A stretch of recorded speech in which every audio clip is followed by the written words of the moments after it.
siku ya leo ni siku tukufu, siku kubwa, siku ya Eid, siku adhimu kabisa, na hapa ni mara baada tu ya kumalizika swala hii ya al-Eid al-Fitri. Inshallah tupo na Waislamu hapa, wao wawezi kutuambia siku ya leo wanachukuliaje na kwao ipoje. Assalamu alaykum wa rahmatullahi wa barakatuh. Wa alaykum assalam wa rahmatullahi wa barakatuh. Bwana kheri sheikh. Inshallah. Nako nani mwalimu? Naitwa Hamis Majid. Bwana, wewe siku ya leo unawaambiaje Waislamu katika siku hii ya tukufu ya leo siku hii? Kwanza kabisa binafsi mwenyewe naichukulia kama siku kubwa, maana tunafurahi ndio kuponya mwezi mtukufu wa Ramadhani.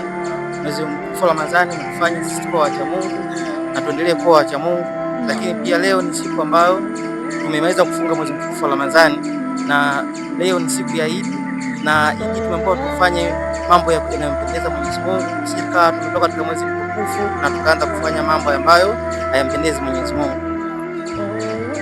Kwa kwanza kwa kuisi nafsi yangu mwenyewe na kusiwa na mwenzangu, siku ya leo naomba tutumie vizuri kwa ajili ya kupokesha Mwenyezi Mungu. Leo ni siku kubwa kama Mwenyezi Mungu alisema, leo ukimwasi Mwenyezi Mungu ni kama umemwasi siku ya Kiyama. Kwa hiyo leo unatakiwa kula vizuri, kunywa vizuri, usije ukaenda kunywa pombe au kunywa pombe, basi Mwenyezi Mungu asifiwe sana. Kwa hiyo leo ni siku ya furaha, leo ni siku ya kuombea dua kila mahali na tukumbuke marehemu zetu.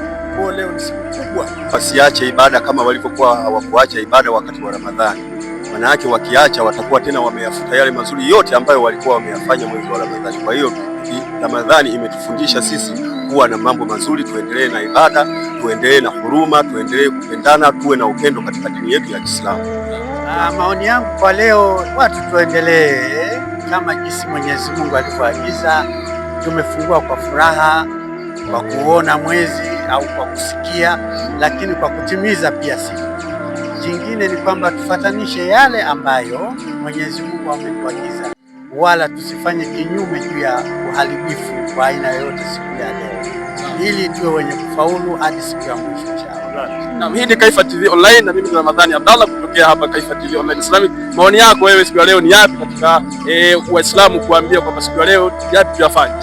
Mimi nafikiri kwa mawazo yangu, maoni yangu kwa leo kwamba tukaribishane kwenye vyakula tule pamoja, tusherekee vizuri, na tulivyokuwa tunasali wakati kipindi cha mwezi wa Ramadhani, basi tuendelee hivyo, tusiache ibada. Naam.